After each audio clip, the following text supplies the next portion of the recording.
हिंद दोस्तों, मैं ऋषिका तो स्वागत करता हूँ आपका पंचम स्टडी विद अभिषेक में। शुरू करते हैं सीरीज की आज की क्लास। देखते हैं आज का पहला प्रश्न। तो शुरू करते हैं।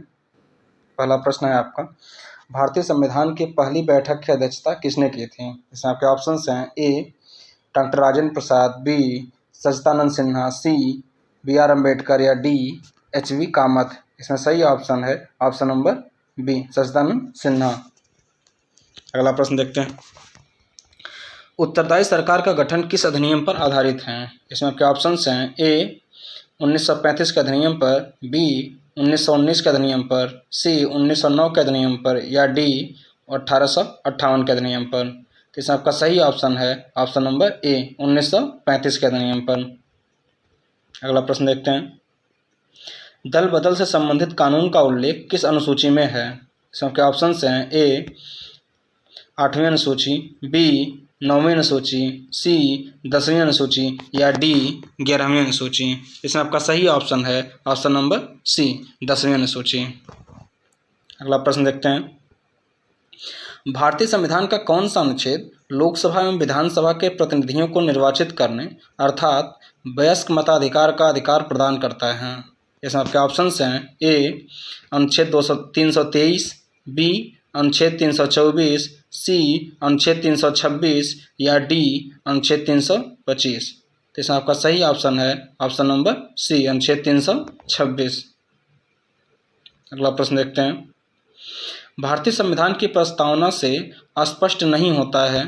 आपके ऑप्शंस हैं ए संविधान की प्रकृति या बी संविधान को संशोधित करने की तिथि या सी संविधान को अंगीकृत करने की तिथि, डी शासन के उद्देश्यों का विवरण। इसमें आपका सही ऑप्शन है ऑप्शन नंबर बी संविधान को संशोधित करने की तिथि यह आपके प्रस्तावना से स्पष्ट नहीं होता है। अगला प्रश्न देखते हैं, राज्य मानवाधिकार आयोग का अध्यक्ष किसे नियुक्त किया जाता है? इसमें आपके ऑप्शंस हैं ए उच्च न्यायालय का सेवानिवृत्त मुख्य न्यायाधीश यानी उच्चतम न्यायालय का सेवानिवृत्त मुख्य न्यायाधीश, बी उच्च न्यायालय का कोई भी न्यायाधीश, सी उच्च न्यायालय का सेवानिवृत्त मुख्य न्यायाधीश या डी राष्ट्रपति द्वारा नियुक्त कोई भी व्यक्ति। तो इसमें आपका सही ऑप्शन है ऑप्शन नंबर सी उच्च न्यायालय का सेवानिवृत्त मुख्य न्यायाधीश। अगला प्रश्न देखते हैं, लोकसभा के एक वर्ष में कम से कम कितने सत्र बुलाए जाते हैं? इसमें आपके ऑप्शंस हैं ए 1 बार, बी 2 बार, सी 4 बार या डी 3 बार।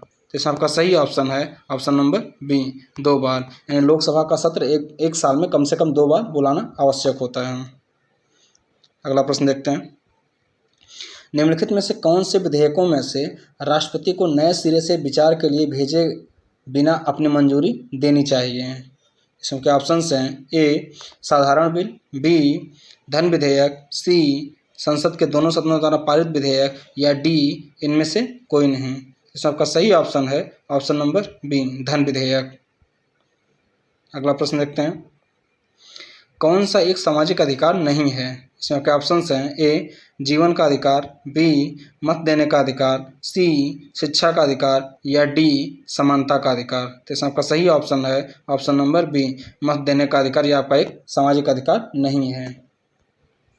अगला प्रश्न देखते हैं, उपराष्ट्रपति के निर्वाचन मंडल में शामिल है। इसमें आपके ऑप्शंस हैं ए सिर्फ राज्यसभा के सदस्य, बी सिर्फ लोकसभा के सदस्य, सी राज्यसभा एवं लोकसभा के सदस्य, डी राज्यसभा एवं लोकसभा के निर्वाचित सदस्य। तो इसमें आपका सही ऑप्शन है ऑप्शन नंबर सी राज्यसभा एवं लोकसभा के सदस्य, यानी आपके राज्यसभा और लोकसभा में जो भी सदस्य होंगे चाहे वो निर्वाचित हो या मनोनीत हों सबको उपराष्ट्रपति के चुनाव में निर्वाचन में शामिल होना होता है। अगला प्रश्न देखते हैं, प्रस्तावना को सर्वप्रथम संविधान की आत्मा निम्न में से किसके द्वारा कहा गया है? इसके ऑप्शंस हैं ए महात्मा गांधी, बी ठाकुरदास भार्गव, सी सरदार वल्लभ भाई पटेल या डी पंडित जवाहरलाल नेहरू। तो इसमें आपका सही ऑप्शन है option number B Thakurdas Bhargava.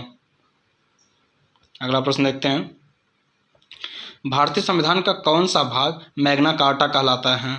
आपके ऑप्शंस हैं ए भाग 3, बी भाग 4 या सी भाग 9 या डी भाग 12।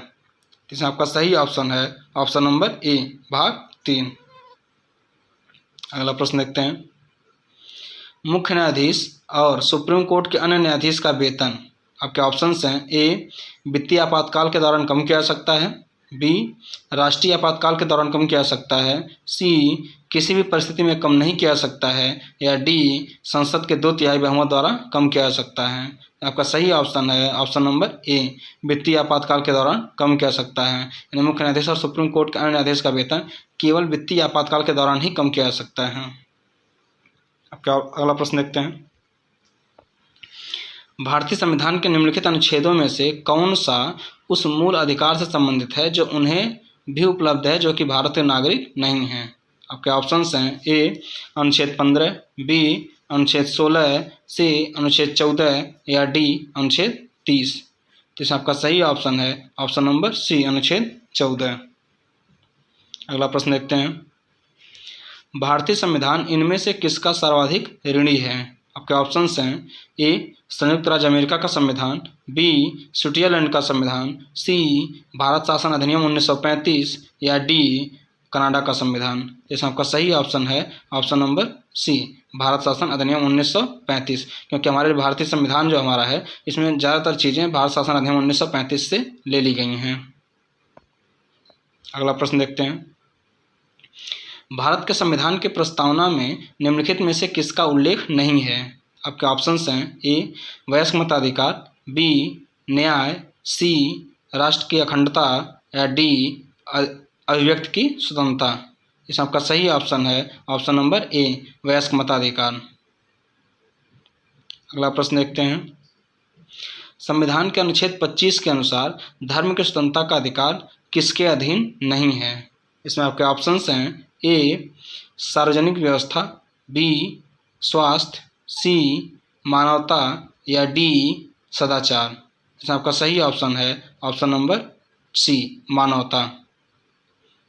अगला प्रश्न देखते हैं। पंचायतों से संबंधित संविधान की 11वीं अनुसूची में सम्मिलित है। आपके ऑप्शंस हैं 18 विषय, बी 28 विषय, सी 19 विषय या डी 29 विषय। इसमें आपका सही ऑप्शन है ऑप्शन नंबर डी 29 विषय। अगला प्रश्न देखते हैं। संघ की कार्यपालिका शक्ति निहित है। आपके ऑप्शंस हैं ए राष्ट्रपति में, बी प्रधानमंत्री में, सी संसद में या डी मंत्रिपरिषद में। इसमें आपका सही ऑप्शन है ऑप्शन नंबर ए राष्ट्रपति में। अगला प्रश्न देखते हैं। निम्नलिखित में से कौन सा राज्यपाल के विशेष अभिभाषण से संबंधित है।